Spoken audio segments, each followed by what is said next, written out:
Daughter being born, being in that room when my wife was giving birth, it changed my whole outlook on how I see a woman. This is a journey. Let me take you on a journey.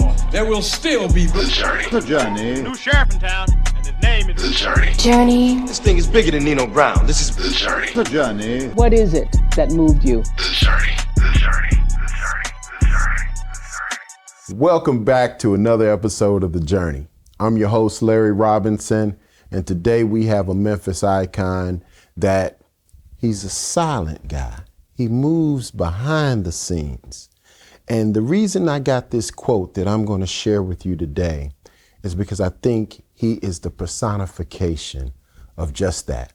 And it comes from the great civil rights activist Martin Luther King. And it goes like this: lightning makes no sound until it strikes. He moves in silence. You know how they say bad boys move in silence? This is a good boy that moves in silence. I'm talking about Vince McCaskill, father, husband, a tremendous community leader. He's also a pastor of By God Inspired Fellowship Church in South Haven, Mississippi. He is the president and CEO of School Seed. So if you're a young person and you're looking at this man has affected your life for the positive, and I'm about to introduce him. So without further ado, we have Brother Vince McCaskill. Thank you. Thank you, sir. Oh, Thank wonderful introduction. I don't know who wrote that. Thank you. Well, though. listen, we're gonna start back. We're gonna start way back, New Orleans. Mm-hmm. Tell me what you remember about, your early years in New Orleans. Wow, being born in Charity Hospital. Obviously, I don't remember that at a particular moment. I was about to say, wow. But the culture, family. My grandmother, my grandmothers. Okay. My Who was mom. in the house? Who was in the house with you? In the house, as I remembered initially, my mom and dad, they got divorced when I was real young, about 3 years old.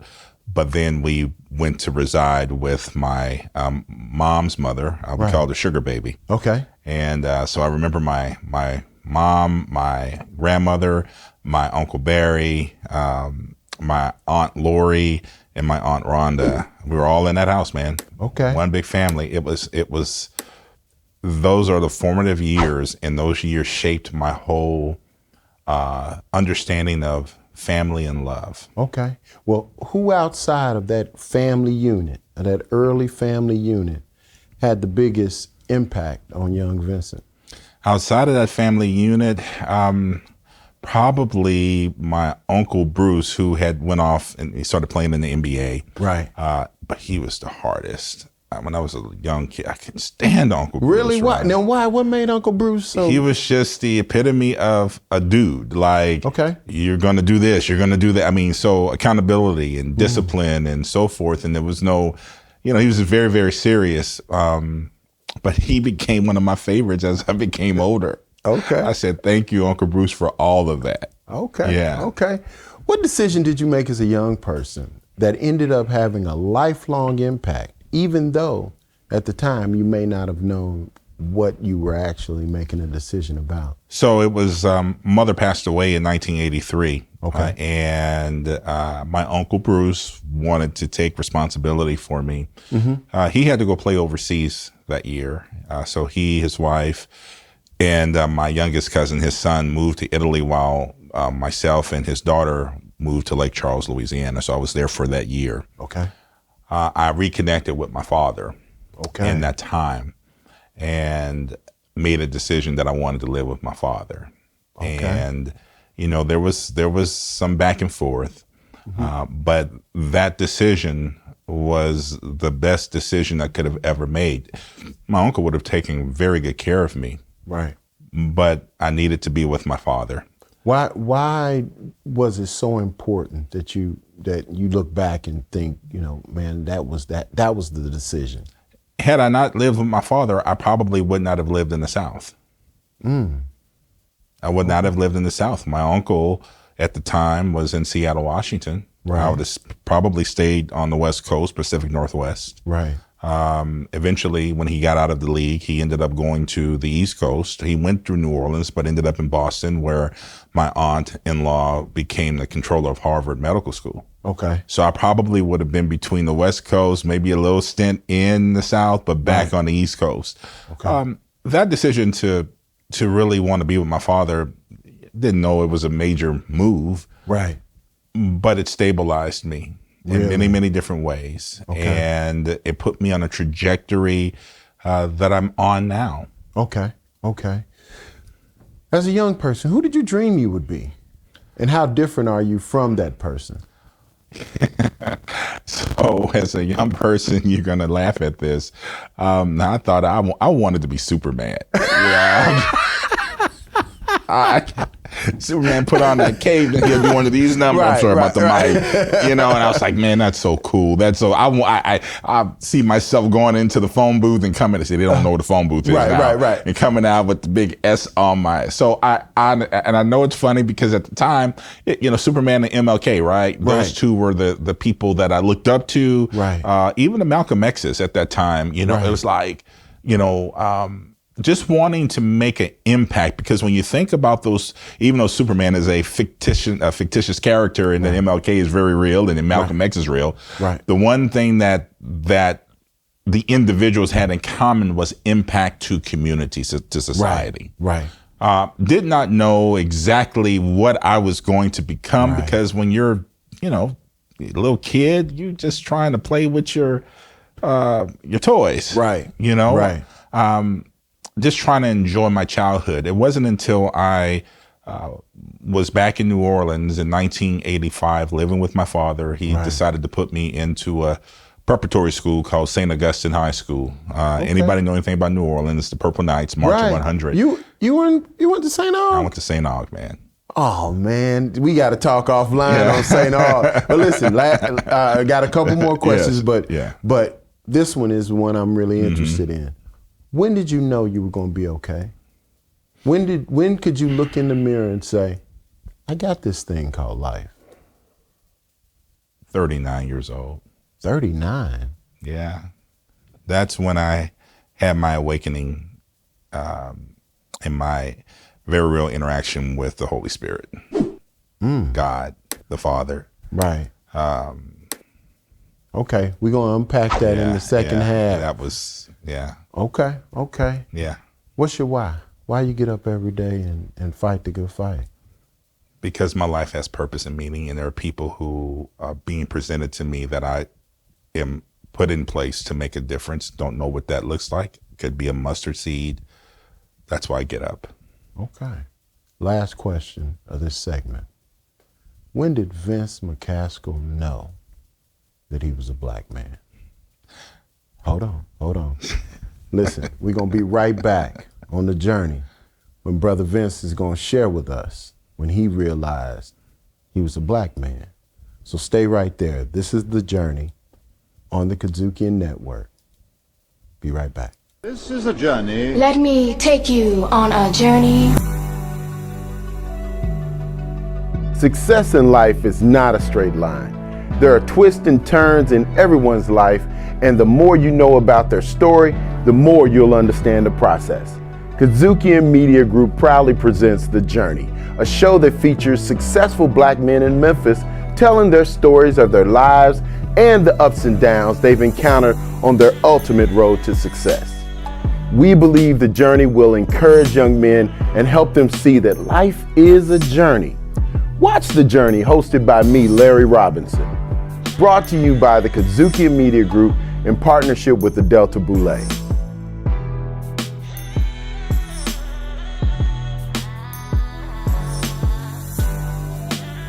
Welcome back to The Journey. I'm your host, Larry Robinson, and we have Mr. Vince McCaskill with us today. And before we left, Mr. McCaskill was going to share with us when he realized he was a black man. But before we go there, he said he wanted to be Superman as a young man. So I got to ask the brother, what's your superpower? Oh, wow. My superpower is actually being able to read the mind of people. What? Yeah. Discernment. Discernment. That's what it is. That's all it is. Break that down for the listeners. Well, the good book tells us you'll know a tree by its fruit. But before you can even know what that tree is, you got to know who you are, and you got to know what your issues are. Once you've identified those and made good with those, then you can look at other people and you can see what their issues are. Awesome. So you are getting your lifetime gift, your lifetime flowers. Every superhero has theme music. What's playing when you walk out to get your lifetime flowers? Eye of the Tiger, man. I was a huge Rocky dude back in the day, right? Oh, yeah. And when Mr. T, the Eye of the Tiger. I threw that. That was quick. Eye of the Tiger. Dun, dun, dun, dun. Right. Okay. All right. So we're going to go back to the question. Mm-hmm. What was the moment in your life that you realized you were a black man? After my mother passed away, we were in San Francisco, moved back down to Lake Charles, Louisiana, back in 1984. Okay. That was the moment I knew I was black. Well, tell us, unpack it. Share with us. It was just a mindset. It was like a cloud. The things that I could do and say, people I could look at. When I moved back down south, you can't look at that person, or you got to keep your head down, or what? Really? Yeah, man. Yeah, it was just, all I could say was it was a wall. You felt like you actually hit a wall. Right. And I knew in that moment I was in a very different place, and that place saw me differently from what I was looked at in California. Okay. Mm-hmm. What do you love about California? Exposure. Okay. California has its issues, Right. But the exposures to different cultures, understanding the opportunities. I'm a poor kid in California. We didn't have any money. Right. Mom was on SSI, but my mom was a worker. Okay. Being exposed to Little League baseball and soccer and Right. all of this other stuff in the poor communities of California. So we say if they can see it, they can be it. That's correct. Is that what I hear you saying? Is that the diversity of being able to be in an environment where you had a lot of different experiences allowed you to see something else and know something else? That's right. I mean, if you cannot see it, how can you even begin to think about it? Right. Does it even exist? I mean, even in the marketing strategy, we talk about marketing, people say put your business out there, because if you don't tell people about your services, you don't exist. Right. So people have to see things. And part of keeping people in bondage is not letting them know that there's more than what they see in their environment. Okay. And creating the conditions that keep people in that environment. Right. If I had stayed in New Orleans, it might be a different story for me now. Right. But my mom knew she had to get away from her circle of friends. Okay. And move out to the West Coast. Okay. Game changer for my life. Game changer. Mm-hmm. Okay. What has Memphis given you, Vince? What has Memphis fed into Vince McCaskill and his family? Culture, called deep sense of culture, particularly African-American culture. The history of migration from the Deep South through Memphis, and understanding the role that Memphis played in some of the individuals who lived in Mississippi, how they took their families and they migrated up to the north. Okay. Memphis, has taught me a lot about who I am as a person. Okay. And who people are. Okay. Not everybody's your friend. Right. There's different cliques, obviously, and in any city in America, there are cliques. You just have to know who you are. And what Memphis gave me was the ability to find who Vince McCaskill is. Right. Who are some of those people that help you navigate the path of learning who Vince McCaskill is and was? Oh, I got to say, my wife, Rhonda McCaskill, love her so much. We've been married for 30 years. 30 years? 30 years. I will say my daughter. Okay. All right. Now, how does your daughter, I got to ask you, how does your daughter have that kind of impact on you? Because when she was born, I knew that I wanted to be the kind of father that didn't miss anything. I didn't want to have any regrets. I didn't want to miss those moments trying to chase money. Okay. And so I was there, and that grounded me, that stabilized me. Okay. That's in my family circle. Outside of the circle, I got to give a shout out to my pastor, Bartholomew Orr. Okay. He ordained me too. And so Pastor Orr and some of the other, William Mitchell, he's a broker here in Memphis for Crylike, and Right. A few other people helped me to really grow into the man, I call it authentic manhood. Right. They always talk about your 5 closest friends. Show me your 5 closest friends and I can tell you who you are. Well, I don't have 5 closest friends. Okay. Well, we do have 5 closest friends. So yeah, because our circle is small, man. Okay. So I can. Now, why do you keep your circle small? You can't trust everybody. Everybody's not there for the right reasons. That you want people who have been with you and seen you at your worst and did not condemn you. Right. Only inspired you to be the best that you can be. 5 good friends. Got to give a shout out to Ron and Velva Blake and Bartlett. Oh my goodness, I'm going to get in trouble for this, right? When they look at you don't it, have to name everybody. Okay. Yeah, you don't have to name everybody. But just oh. those that you could just come to mind. DJ Morton, Daryl Morton out of Indianapolis, and Robert Lowe out of Orlando have been brothers who've ride or die with me since day one. Since I found out who I am, as a man, right? Right. And there's some other folks, but those are the folks who come to mind in terms of a couple. It would be Ron and Velva Blake, because they've been in our circle for over 20 years. We attended church together, and we have a lot of great memories. That's awesome. Mm-hmm. Let's go back to you, 39, that moment when you found God. Mm-hmm. What was that moment like, and what happened? Well, for me, I always knew God was real. I got baptized at 12 years old and so forth, but didn't really have a relationship. I knew that I didn't want to hurt anybody. I didn't want to cause any pain to anybody. I wanted to do what is right. That's basically what is ingrained in my DNA. But it wasn't until I was 39 that I really had an encounter with God. And I always equated to the Saul Damascus Road experience. And I won't go into a long story, but I'll just say God is real. He showed me everything about my life that I forgot about, even those things that we're not happy about. Brought about a gut-wrenching, profound sorrow in that moment, in that room, in my house. Then he showed my life again.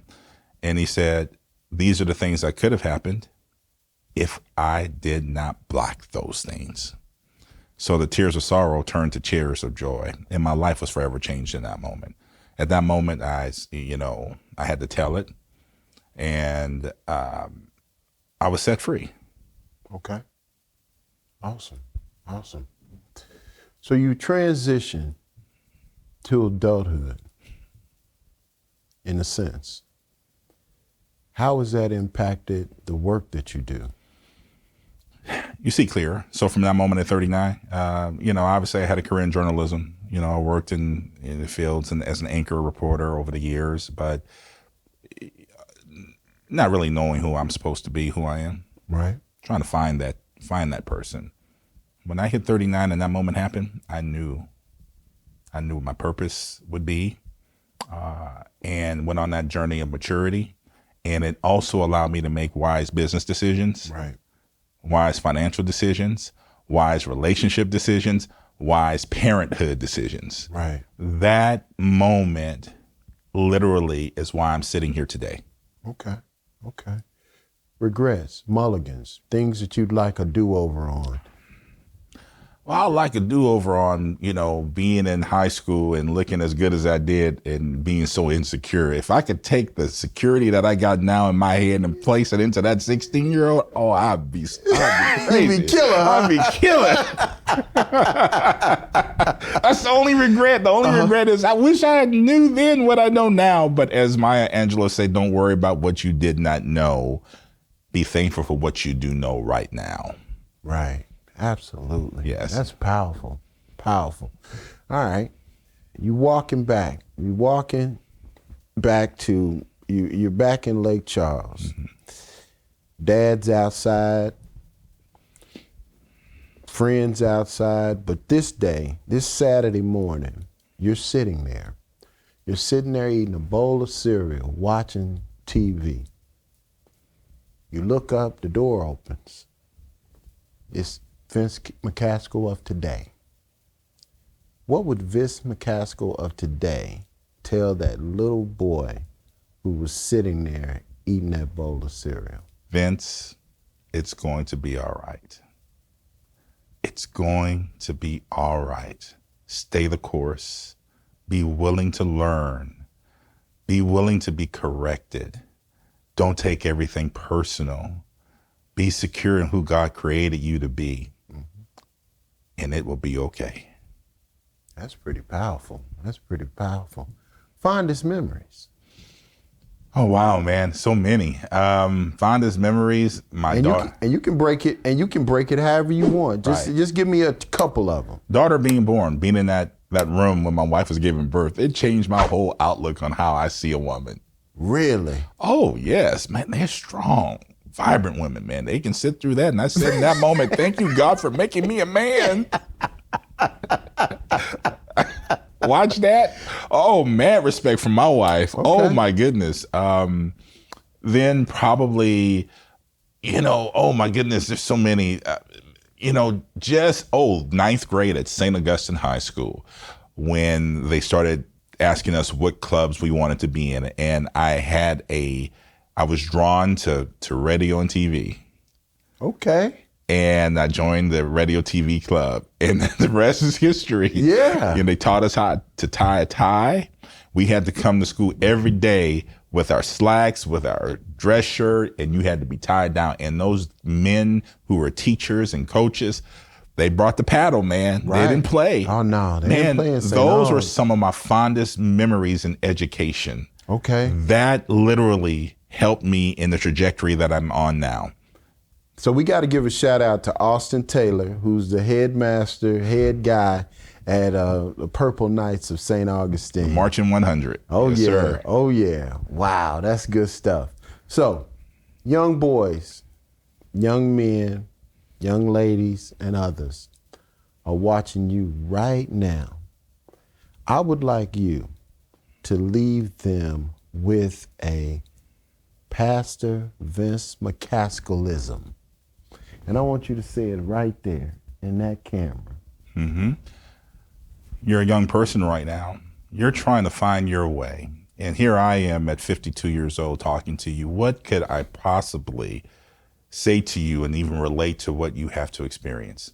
There's not a whole lot I can say to you to relate. I didn't have the sort of pressures that you have now, but I did have pressure. Here's what I want you to fundamentally know. There is a God. He loves you. There is a Savior. His name is Jesus Christ. I hope this doesn't get cut out. And whoever believes in him shall not perish but have everlasting life.